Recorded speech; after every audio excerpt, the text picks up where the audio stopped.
Assalamualaikum warahmatullahi wabarakatuh. Perkenalkan, nama saya Mahira Mustafa, NIM 10.412.11.03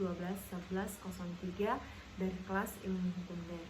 Pada video ini, saya akan memaparkan atau menjelaskan tentang perbandingan pemilihan umum di negara Indonesia dan negara Rusia untuk memenuhi salah satu tugas semester pada mata kuliah Hukum Pemilihan Umum.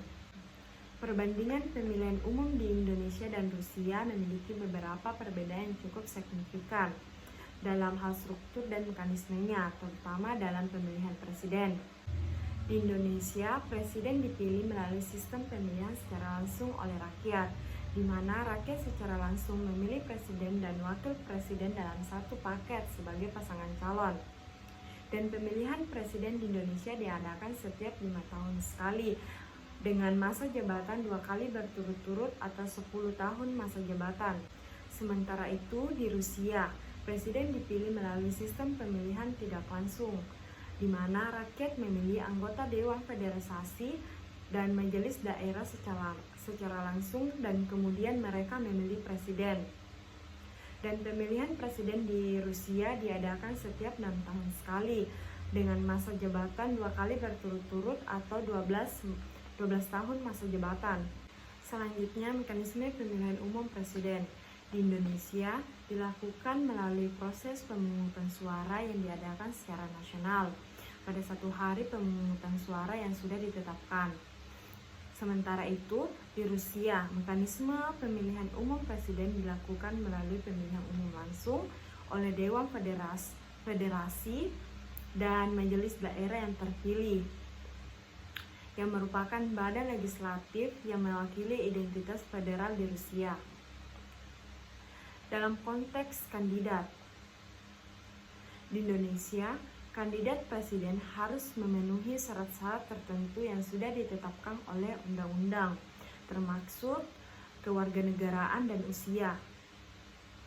Sementara itu di Rusia, calon presiden harus disetujui oleh partai politik atau dapat mencalonkan diri secara independen, dan mereka yang harus memenuhi syarat yang ditetapkan oleh undang-undang.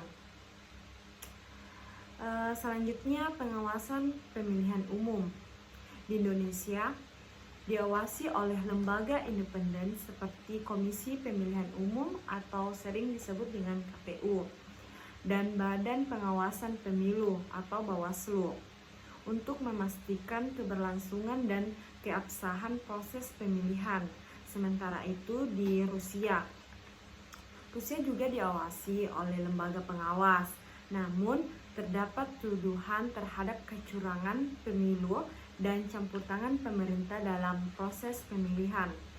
Meskipun terdapat beberapa perbedaan dalam sistem pemilihan umum dan mekanisme pemilihan umum antar negara Indonesia dan Rusia, tetapi kedua negara tersebut mempunyai tujuan yang sama, yaitu mengadakan pemilihan umum untuk menentukan kepemimpinan suatu negara. Adapun perbedaan tersebut mencerminkan dalam konteks politik, sosial, dan budaya negara tersebut. Sekian, itulah tadi pemaparan dan penjelasan saya tentang perbandingan pemilihan umum di negara Indonesia dan Rusia, terutama dalam pemilihan presiden. Sekian, wassalamualaikum warahmatullahi wabarakatuh.